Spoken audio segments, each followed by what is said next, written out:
Hi, it's Wayne O'Keefe, and I'm fishing at a river in the suburbs of Melbourne today. Have a look at this. This river, it's the Yarra River. We're only a couple of minutes drive from Ivanhoe and Heidelberg. Okay, so it's right in the suburbs. And the target really here today is carp. It'll be the most populous fish. There might be a couple of others in there. Certainly there would be eels in here, the occasional redfin, the occasional trout, and sometimes a cod. But look, very unlikely. The most populous fish will be the carp. But what a fantastic setting. It's relatively early in the morning. The birds are singing. It's just beautiful. It's cool. It's overcast. It's really nice. So I've got a little bit of time today. Don't normally have a lot of time to do my fishing, but today I'm going to take a bit of time to actually belly up in the area, get the fish going. So even in the suburbs, right in the suburbs, where it can be really tough because water quality is not that great. This area here is actually quite heavily fished, so the fish are pretty wary, and people target carp. So that's the thing that they're hitting all the time. So they do get hit a bit, and therefore they're a bit wary. So these fish, some of them have tasted a hook before, and some of them know what fishing line is. So presentation is pretty important. So I've got a couple of rods in. They're not long rods because I'd normally fish long rods into a river, but there's a lot of trees over the top of me, so it's very hard to cast. So I've got my shorter graphite rods, which are nice to handle a fish on. I've got strong line to be able to cope with some of the bigger fish here, and also because of the snags. So I don't expect you don't get that many fish here, but if you burley up properly, if you use the right baits and the right tactics, you can get fish. Now I know a lot of people come away without actually catching anything, but if we do it right, we can get fish. So have a shot at that today. Number of different baits. I'll go into those a little bit later, but starting early, because that's best conditions for catching any types of fish generally, you know, at daybreak, although it's well after that, but it is overcast. I'm into my first one of the morning, and I don't think it's that big, but it's putting up a pretty good fight. So let's see how we go. Got it in. Wasn't that far out. I've had a few fish, but it's always nice to have a bit of a fight. I'll just get him in. I get my net, and there's a lot of mud here, so I've got to be a bit careful, otherwise I'll sink up to my knees.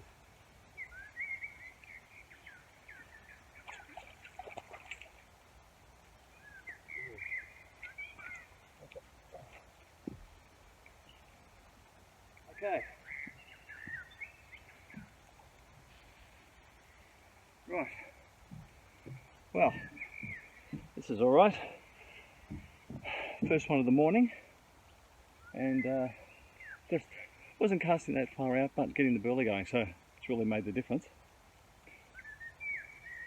Let's see what we got here. Okay. All right. Not a massive fish, but a good fight, and you know, it's just good fun catching these things when you're just in the suburbs. You know, you want to go down, you want to have a bit of action. You know, this is probably 1.5 kilos, so it's a bit of, you know, it gives you a bit of a fight. There's a little bit of a current, so it can make a bit of resistance and fight harder. It's good fun, and you can catch stuff like this anywhere if you know the techniques. And you know, a couple of hours down the local river, great fun. When you get windless days like this, you don't need a quiver tip rod to see the tiniest of bites. What you can do when it's really calm like this is actually leave a little bit of a bow in your line. Okay, what that does is gives you the ability, especially when the sun is on your line, I can see it really clearly here, any pull on that line, like straightening, especially a very quick straightening, gives you an indication that there's something happening, something that might hit. So that can indicate a little bite. And it's really quite effective in doing that in these conditions. I guess the other thing to note is that in waters like this, in local waters, fish are not the only thing in there. So there's things like shrimp in there. So sometimes if you're using worms, they can pull those off, take those off. You know, you're constantly losing your bait and you don't know why. Well, it can be shrimp. There's obviously small eels, but there's also a thing called a loach. You know, I was told by another very experienced angler that These loach, they're a small eel-like fish, and they're not very long at all. I've seen them at aquariums and that, and they're only probably about, I don't know, 15 centimetres at their longest. But they can actually take your bait, so they'll just be picking off at it and you'll hardly see anything happening. And yet when you pull in, also the bait is gone. So there's probably other things in the waters as well. So fish aren't the only things, and there's also very small fish that will obviously take your bait at times. So you have to sometimes mix up your baits to catch fish, because sometimes you can continuously lose them. Tell me, what is the biggest carp you've caught? Let me know what's the biggest carp you've caught in local waters. I'm talking about in the suburbs, where the fishing might be a bit harder, the water's not quite as good, but there are still big fish about. It'd be great to know how big some of these fish are. So let us know, and please put it into the comments below. Well, I'm into another.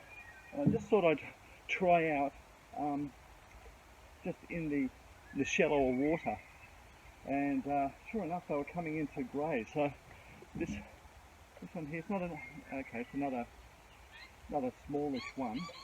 But it's good to see that you can catch a few here.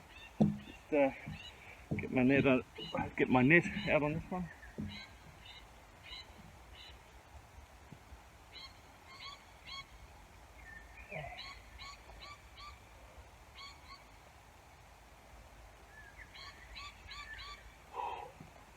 Right. Okay. Pretty much same as that last one. Yeah, they're all. This is another one. So I've had a couple more bites, and so this one here, another reasonable sized fish. So that's okay. And I just know that if I keep the burley going at the moment, I might get more into the area. So I've been getting a few bites. So maybe there's some more here. So it's pretty good.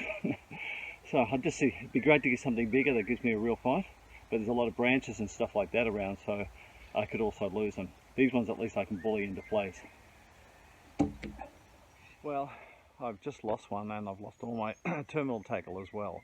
I was actually watching my rod, and I was about one pace away from it, but the rod went straight over, and by the time I got to it and got a bit of control, the fish was under a branch over there. I'm fishing not too far from snags, because that will be an attractor. That's where the fish can hide, but you've also got the challenge of losing fish. Now that felt pretty good. I don't know how big it was and what it was. Most likely a carp, but look, I don't mind. That's my target today. But also it means you've got to be right on your rods when you're doing this, especially if you're using burley and getting stimulation of the water so the fish are active. You've got to be watching. So I'm going to have to sit much closer to my rods. I'm going to be right on it, so it'll be just a hand movement down to the rod and strike it, and then get control. And there's no guaranteeing even then that I'll actually stop, especially if it's if you get something like a 5 or 7 or 8 kilo carp, which you can get in these waters.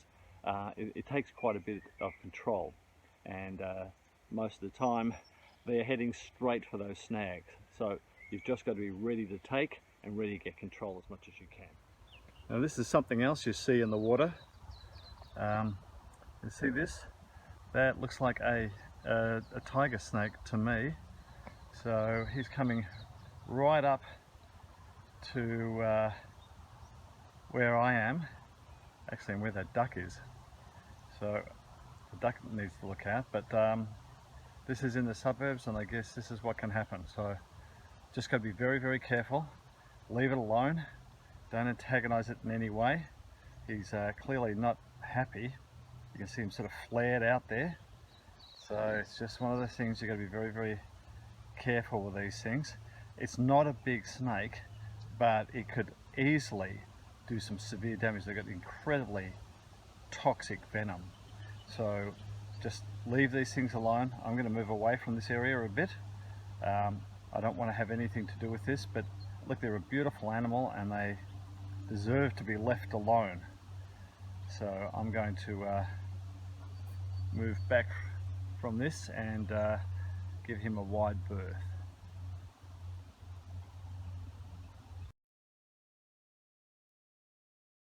Well, I've had a few big bites that have progressed after burleying the area quite well. but some of them are just, the rod tip goes right down and back, it's gone. Bait is gone, everything's gone.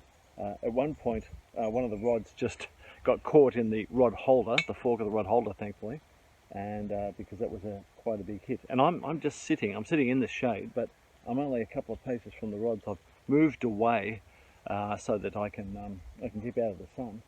But there's no doubt about it. I've got the fish in the area, and it's just really a matter of finding one of the baits that I'm using that will actually stimulate them into picking it up. So I've got corn, I've got worms, I've got bread, and I'm just mixing that up a little bit just to see what might make the difference. But so far I've had hits on everything. So at times I'll pick up anything. So hopefully I'll get something big before either I have to go home or lose a rod.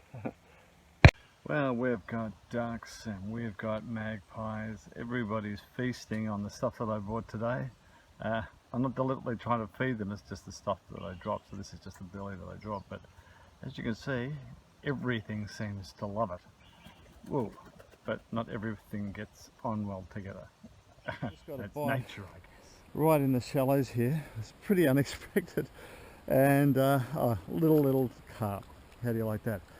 And so there you go, small carp, once again on the worms, and it was just basically the burley and everything else that put it in here. Well, it's been an absolutely beautiful day. I've missed a few fish, one broke me off, I got a couple in, and unfortunately I just got a call from work, so I've got to go. I'd love to stay here because I think I've got them in the area. I'm getting hits and bites, so there's activity happening. It could be really productive, but unfortunately I've got to go. And the waters here are, even though the water wouldn't be, the quality wouldn't be that great, in this area here, this is right in the suburbs, there has been, I've seen them, there's been plenty of ducks, there's lots of birds. I can't hear any traffic noise right now, so the wind must be blowing just in the right direction. There's been a tortoise around here, there's little fish in the shallows. It's really quite relaxing and quite beautiful. So this is suburban fishing. If anybody's been to their local suburb and caught good fish or got something unusual, just let us know. It's great to be able to share stories about what you've caught and things that have happened right in the suburbs where people live. So anyway, look, if you've enjoyed this video, please give us a thumbs up and subscribe. And if you want to learn how to catch fish in the suburbs or in the estuaries or on the bay beaches, as you've seen me do, you can book a fishing lesson. Go to my website, howtofish.com.au.